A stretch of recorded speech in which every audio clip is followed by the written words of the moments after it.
31ની રાત્રે છાંટો પાણી કરનાર પર આવશે પોલીસની તવાઈ આવશે, તેમ સુરત પોલીસ કમિશનરે કહ્યું હતું. સુરતમાં 200 બ્રેથ એનાલાઇઝર સાથે નશાબાજોને પકડવા પોલીસનું આયોજન કર્યું છે. સુરતમાં નવા વર્ષ 2024ને આવકારવા અનેક આયોજનો થયા છે, ત્યારે 31ની રાત્રે લોકો છાંટો પાણી કરીને નશામાં ધૂત થાય તો તેમના વિરુદ્ધ કાર્યવાહી કરવાનો પોલીસ કમિશનર દ્વારા હુંકાર વ્યક્ત કરવામાં આવ્યો છે. પોલીસ કમિશનર અજય કુમાર તોમરે પત્રકાર પરિષદ યોજી હતી, જેમાં જણાવ્યું કે આગામી 31મી ડિસેમ્બરને લઈને પોલીસ દ્વારા નશાબાજો પર નકેલ કસવા માટે 200 બ્રેથ એનાલાઇઝર દ્વારા નશાબાજોને પકડવા માટે આયોજન કરવામાં આવ્યું છે. સાથે જ અમુક રસ્તાઓ પર ઉજવણી થનાર હોવાથી રસ્તાઓ પણ ડાયવર્ટ કરવામાં આવ્યા છે. સુરતીઓની સલામતી માટે 4000 પોલીસ જવાનો, 4 SRP કંપની, 965 હોમગાર્ડના જવાનો અને 510 TRB જવાનો ખડે પગે સેવા આપશે.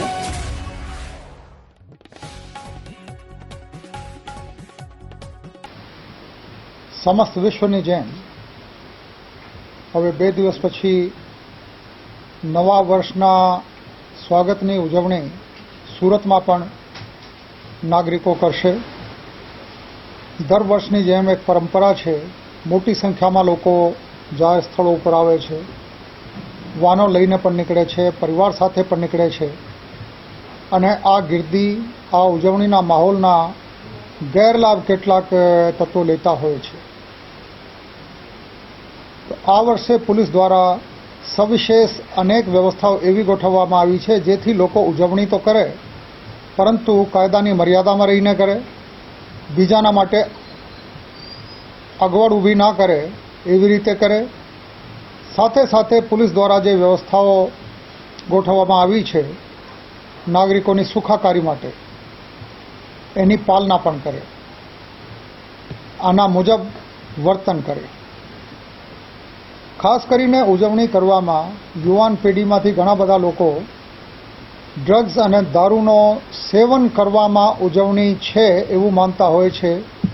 નો ડ્રગ્સ ઇન સુરત સિટીના જે અભિયાન સુરત સિટીમાં છેલ્લા 3 વર્ષથી ચાલી રહ્યું છે એની કડક અમલવારી ચાલુ છે અને ખાસ કરીને 31મી ડિસેમ્બર એટલે આજથી દરરોજ ખાસ ચકાસણી આ બાબતે હાથ ધરવામાં આવશે.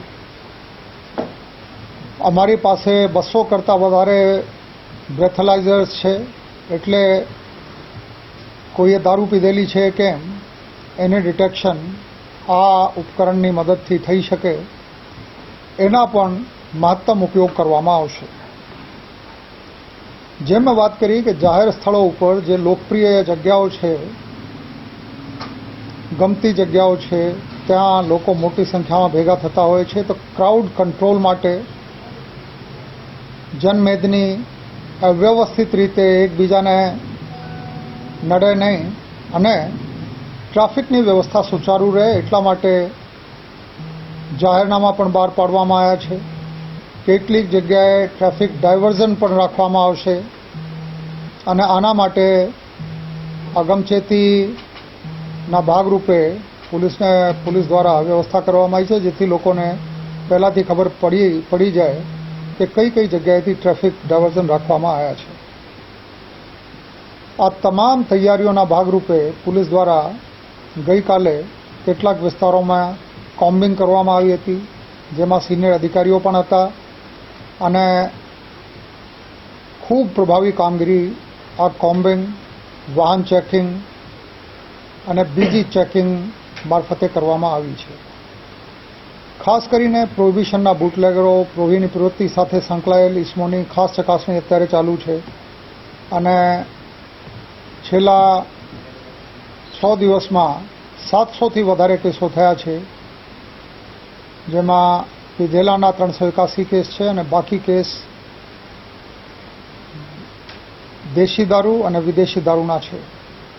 આમાં આ કેસોમાં છેલ્લા 6 દિવસમાં લગભગ 81 લાખ રૂપિયાના મુદ્દામાલ પોલીસ દ્વારા કબજે કરવામાં આવ્યા છે, જેમાં દારૂની કિંમત 36 લાખથી વધારે થાય છે. જે ભયજનક રીતે ડીકી ખોલીને ડીકીમાં બેસાડીને કે 4 વ્હીલરની બોનેટ ઉપર બેસીને લોકો ફરતા હોય છે. હવે આ ઉજવણી કરવાની કોઈ રીત નથી.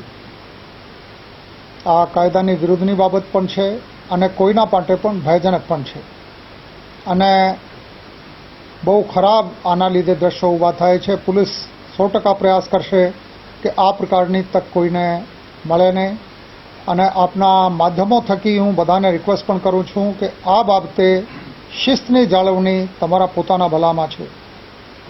આ તમામ મુદ્દાઓ બાબતે હું બહુ ટૂંકમાં કહું કે ઉજવણી કરો, પરંતુ કાયદાઓમાં રહેશો તો ફાયદામાં રહેશો. જે પોલીસ દ્વારા વ્યવસ્થા કરવામાં આવી છે આમાં જે PCR વાન છે મોટી સંખ્યામાં તૈનાત કરવામાં આવી છે. જેટલી ફ્લિકરિંગ લાઇટ સાથે મોટરસાઇકલો છે આ તમામ ઉપયોગમાં લેવામાં આવશે. પિકેટ મૂકવામાં આવશે એટલે ચકાસણીના પોઈન્ટ રહેશે પોલીસના. CCTV જે અમારા નેટવર્ક છે જેની ફીડ અમારા કંટ્રોલ રૂમમાં આવે છે ત્યાં અધિકારીઓ બેસશે અને કયા વિસ્તારમાં કેવી પરિસ્થિતિ છે એના ઉપર ચાંપતી નજર રાખશે. પરિસ્થિતિ પ્રમાણે જુદા જુદા વિસ્તારમાં ડ્રોનના પણ ઉપયોગ કરવામાં આવશે જેથી ગીર્દીના કોઈ ગેરલાભ ના લઈ જાય, કોઈ અસામાજિક વર્તન ના કરે. આની સાથે સાથે બહુ મહત્વપૂર્ણ એક બાબત છે કેમ કે બધા લોકો ઉજવણીમાં નીકળતા હોય છે તો આમાં મહિલાઓ અને દીકરીઓ પણ નીકળતી હોય છે. કોઈ ગેરવર્તન કોઈની સાથે ના થાય, કોઈ અનિચ્છનીય બનાવ ના બને. આના માટે બધાને હું વિનંતી કરું છું કે આ પ્રકારના ઓકેઝનમાં કોઈ અજાણ્યા માણસ સાથે હરવાનું ફરવાનું ટાળો. જ્યાં સુધી શક્ય હોય તમારા ખાસ પરિવારના લોકોની સાથે રહો. અજાણ્યા માણસની સાથે કોઈ અવાવરું જગ્યા ઉપર જવાનું કે હોટલમાં જવાનું અચૂક ટાળવું જોઈએ.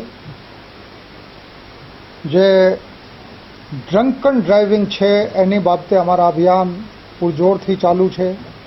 દરરોજ સરેરાશ 40થી 50 ઇસમો વિરુદ્ધમાં ડ્રંકન ડ્રાઇવિંગના કેસો કરવામાં આવી રહ્યા છે. મહિલાઓની સલામતીની જે મેં વાત કરી આના માટે અમારી શી ટીમ અને તમામ પોલીસના અધિકારીઓ અને કર્મચારીઓ ખાસ કાળજી રાખવાના છે. જે કુલ